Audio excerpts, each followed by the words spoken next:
Bismillahirrahmanirrahim. Assalamualaikum warahmatullahi wabarakatuh. Selamat datang kembali di Fakta Sejarah. Kembali Fakta Sejarah membawakan kisah dari Resti Anjayani, Susuk sang pelakor. Memakai susuk untuk balas dendam, apa akibatnya? Sebelum kita masuk ke selengkapnya, mari kita berdoa dulu.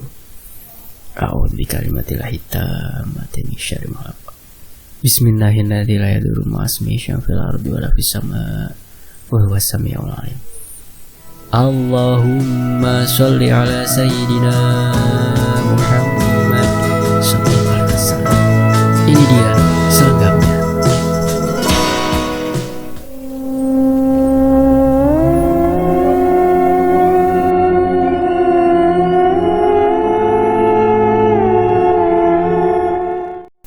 Ini yang namanya susuk.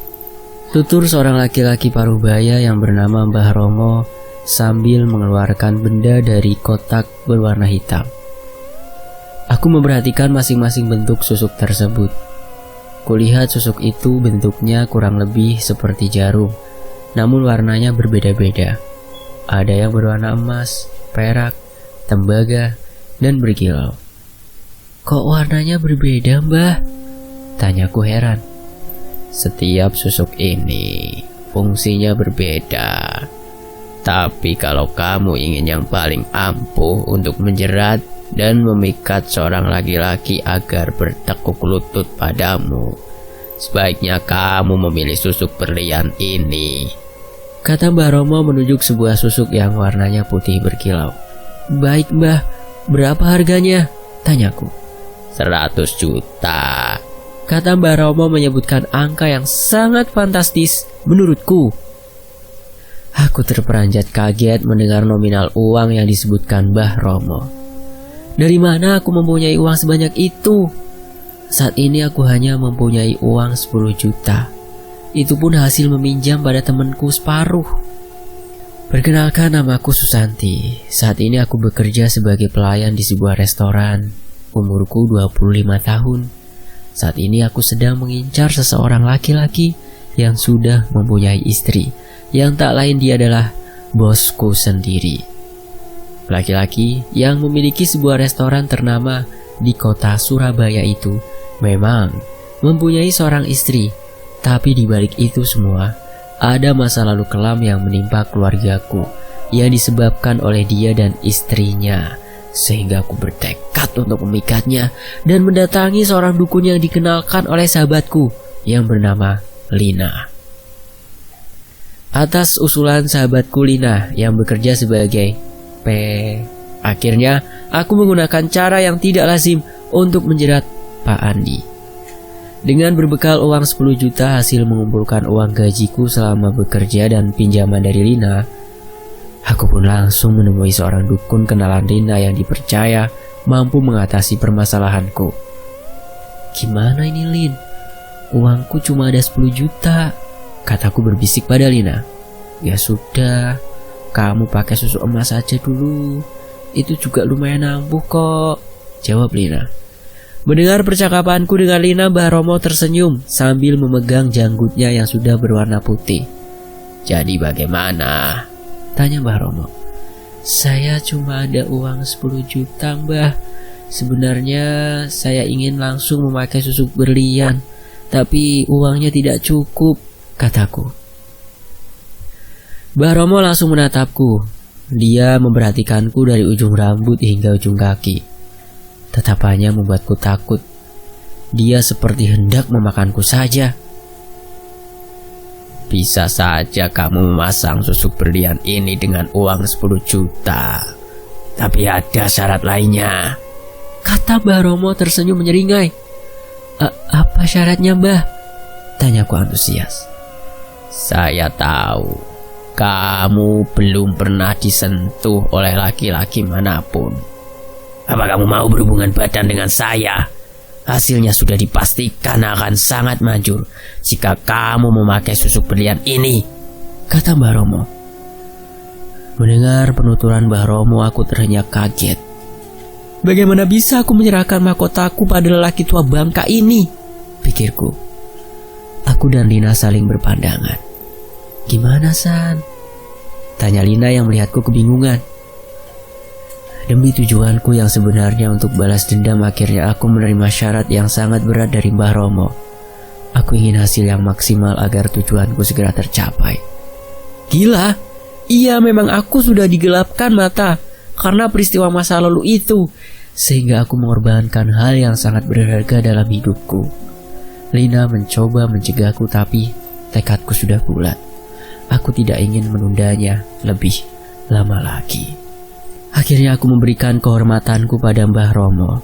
Mbah Romo tersenyum puas. Aku tidak punya cara lain saat ini selain melakukan hal ini. Setelah selesai, Mbah Romo kemudian memasangkan susuk itu di beberapa area wajah.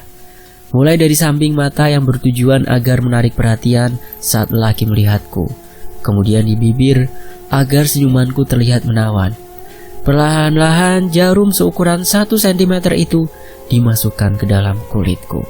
Au, sakit.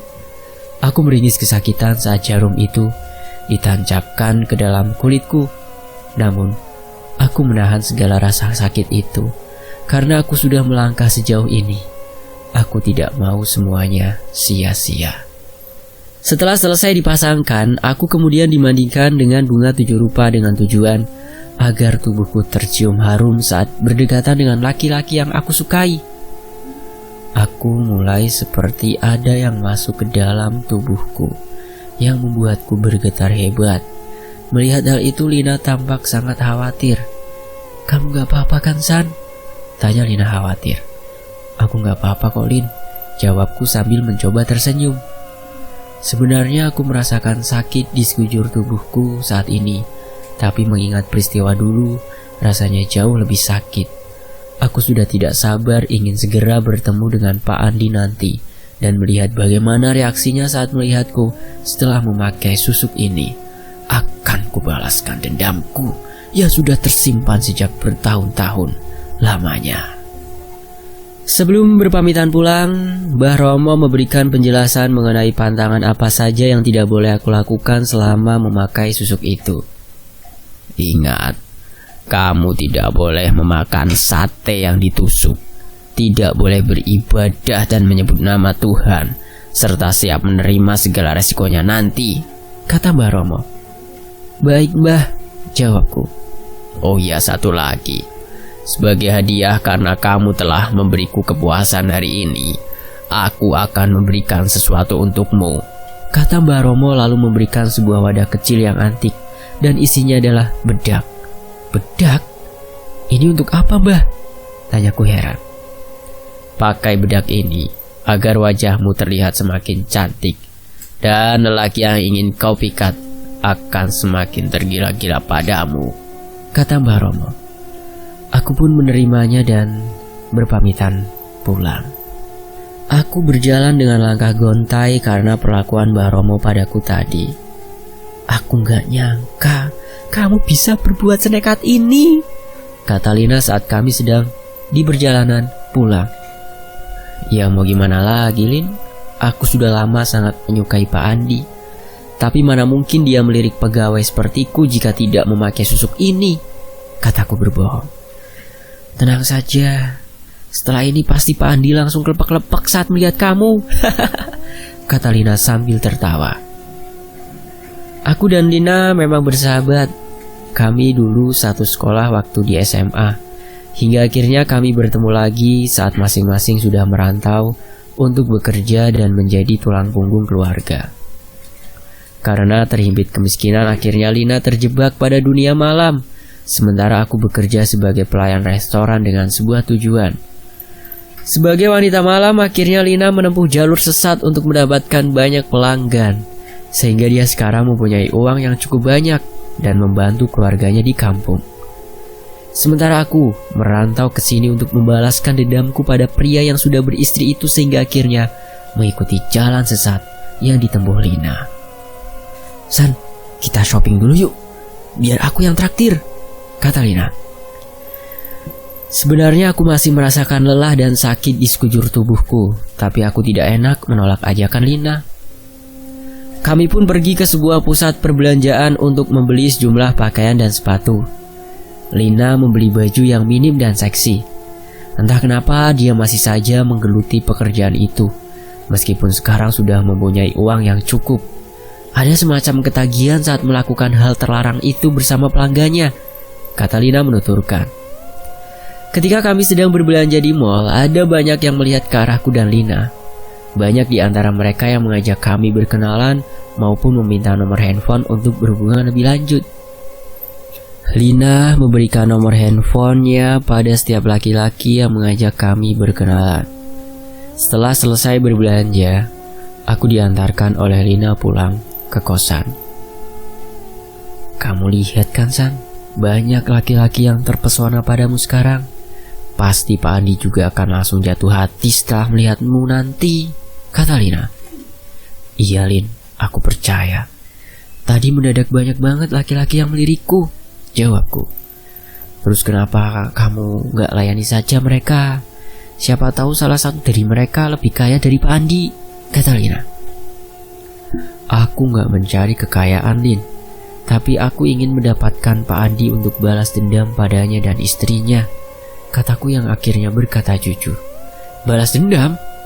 Memangnya apa yang sudah Pak Andi dan istrinya lakukan padamu? Tanya Lina penasaran. Memang Lina belum tahu alasannya sebenarnya. Kamu ingatkan dengan Mbak Lastri, kakakku? Tanyaku. Iya, Mbak Lastri kakakmu yang sudah meninggalkan, kata Lina. Mbak Lastri meninggal saat itu karena bunuh diri saat mengandung anaknya Pak Andi. Mbak Lastri sakit hati karena sudah ditinggalkan oleh Pak Andi, padahal pernikahan mereka tinggal 2 minggu lagi waktu itu, kataku menjelaskan. Ya ampun, San, aku baru tahu Mbak Lastri meninggal karena bunuh diri. Bukannya waktu itu Mbak Lastri dikabarkan meninggal karena sakit. Lalu apa hubungannya dengan istrinya Pak Andi? Tanya Lina. Kami sengaja mengabarkan berita bohong tentang kematian Mbak Lastri untuk menutup aibnya.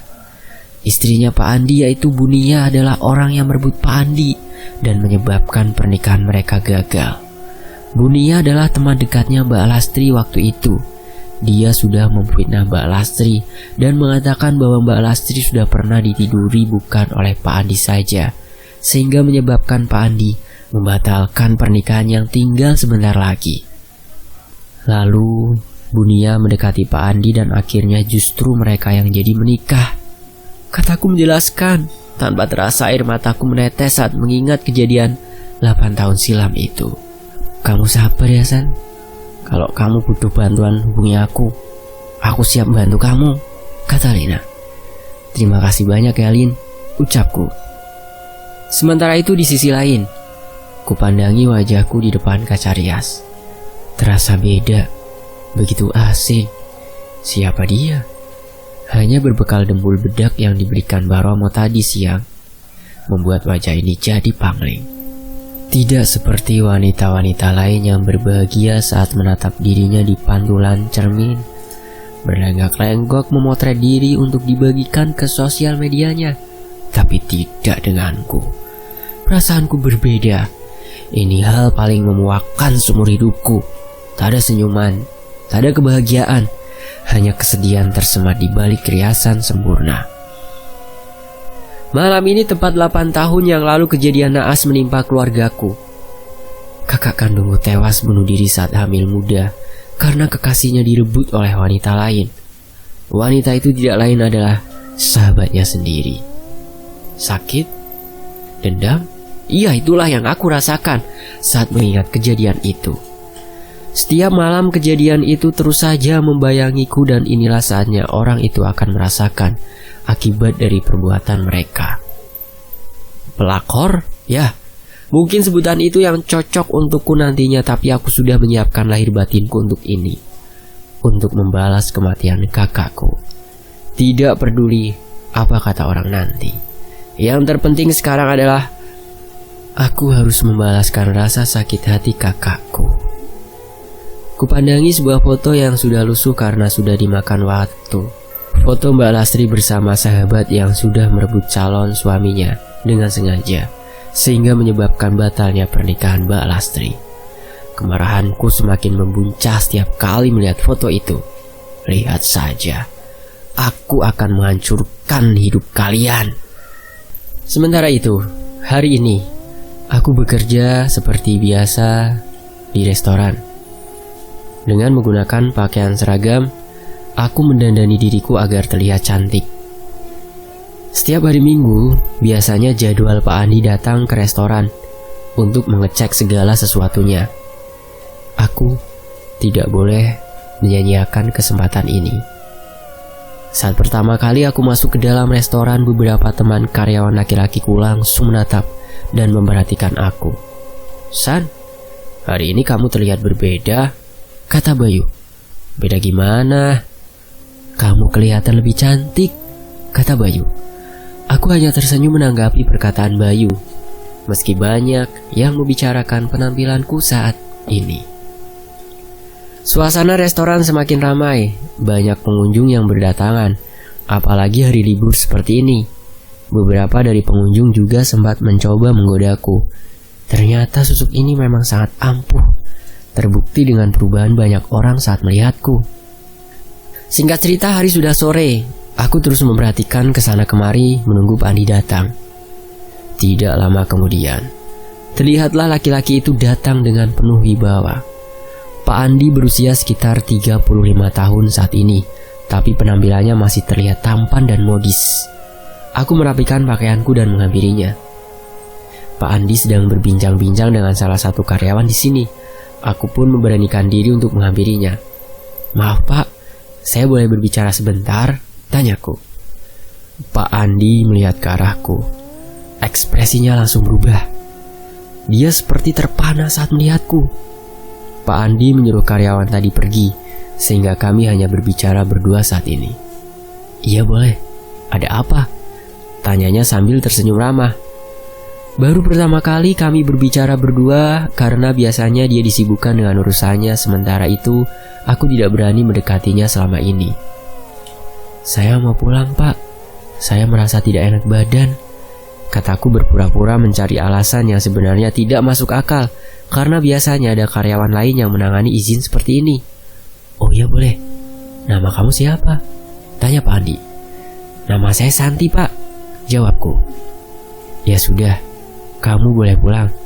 Tapi sebelumnya, biar saya antarkan dulu kamu ke dokter biar segera diperiksa ya," kata Pak Andi. "Baik Pak," jawabku sambil tersenyum. Kami langsung menaiki mobilnya dan menuju sebuah klinik. Di dalam mobil, Pak Andi sesekali mencuri pandanganku. "Kamu sudah lama bekerja di restoran milik saya?" tanya Pak Andi. "Lumayan Pak, mungkin sekitar 5 bulan yang lalu," jawabku. Di dalam mobil kami mengobrol, yang awalnya merasa canggung, tapi tidak lama kemudian kami menjadi akrab. Setelah selesai diperiksa, Pak Andi mengantarkan aku pulang ke kosan. "Kamu istirahat ya San, dan minum obatnya," kata Pak Andi. "Iya Pak, terima kasih sudah mengantarkan saya pulang," ucapku. "Oh iya, saya boleh minta nomor handphone kamu? Siapa tahu nanti saya ada perlu sama kamu untuk menanyakan restoran," kata Pak Andi. Mangsa sudah mengenai umpan. Aku memberikan nomor handphoneku kepada Pak Andi. Setelah itu dia pergi. Aku tersenyum senang. Dari pancaran matanya saat melihatku bisa aku tebak bahwa dia tertarik padaku. Setelah bertukar nomor handphone, Pak Andi sering menghubungiku. Dari awalnya menanyakan restoran, sampai akhirnya ke arah pribadi. Hubungan kami menjadi sangat dekat saat itu. Aku masih bekerja di restoran itu dan Pak Andi jadi lebih sering datang ke restoran, hanya sekedar untuk bertemu denganku. Sampai akhirnya, Pak Andi mengatakan bahwa dia menyukaiku. Kami pun menjalani hubungan tanpa sepengetahuan Bunia. Kedekatan kami diketahui oleh karyawan di restoran ini karena mereka sering melihat kami berduaan. Bunia memang jarang sekali datang ke restoran ini karena dia mempunyai sebuah butik dan sering menghabiskan waktunya untuk mengelola butik itu. Santi!" teriak Dewi sambil berlari menghampiriku. "Ada apa sih, Wi?" tanyaku yang saat ini sedang makan siang di dalam ruangan istirahat karyawan. "Itu ada Bunia, nyariin kamu," kata Dewi panik. "Terus?" tanyaku dengan santainya.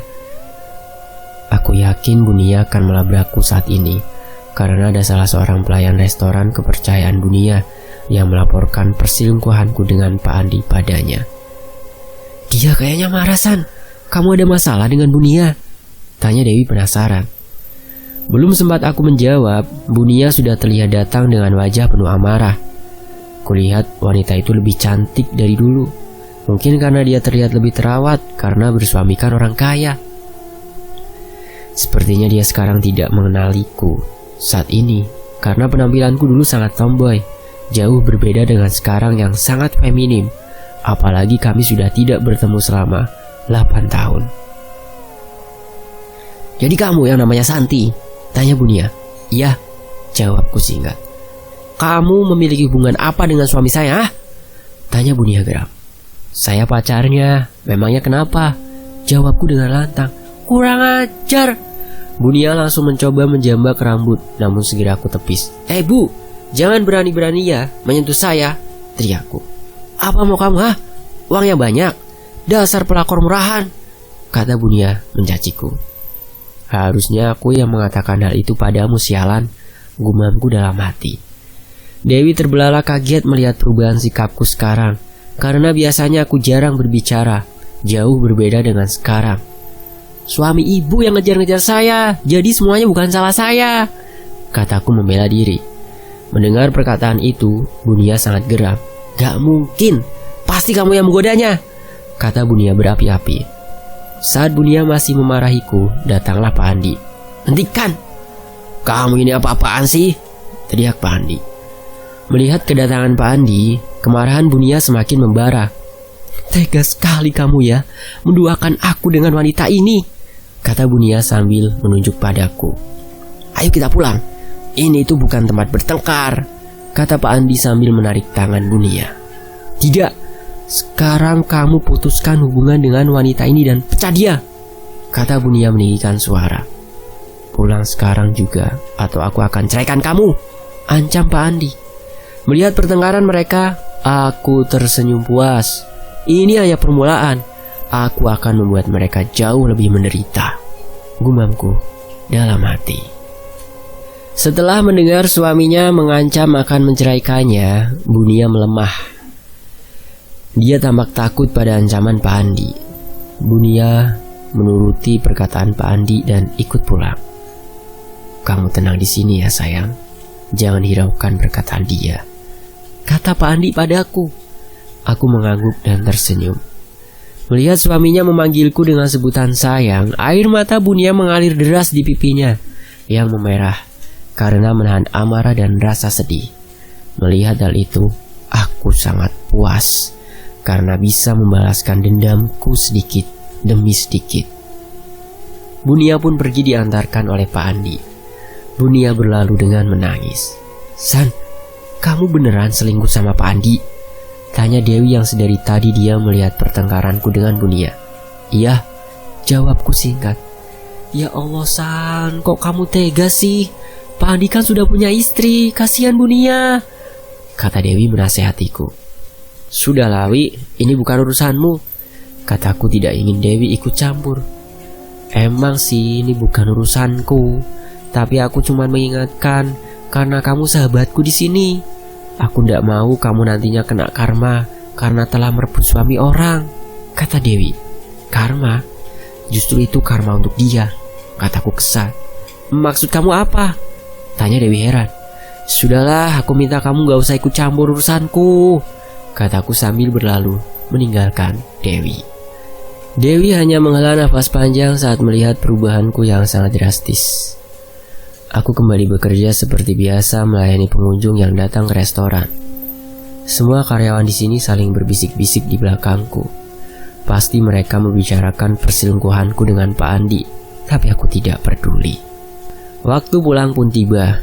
Pak Andi kembali ke restoran untuk mengantarkan aku pulang. Sayang, maaf ya atas kejadian tadi, kata Pak Andi. Iya gak apa-apa kok Pak, jawabku. Oh ya, ini ada sesuatu untuk kamu. Pak Andi mengambil sesuatu dan ternyata itu sebuah amplop. Ini apa Pak? Tanyaku. Buka saja, jawab Pak Andi sambil tersenyum. Aku membuka amplop yang berisi uang dengan nominal yang sangat banyak. kamu pakai uang itu untuk belanja ya. Satu lagi hadiahnya, yaitu hari ini kamu pindah dari kosan kamu.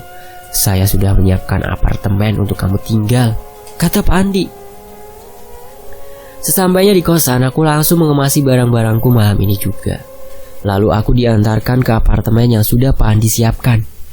Apartemen yang sudah disiapkan Pak Andi sangat mewah menurutku. Semua keperluan seperti makanan pun sudah Pak Andi siapkan. Ternyata enak ya jadi orang kaya. Aku harus meminta Pak Andi segera menjadikan aku sebagai istri sahnya.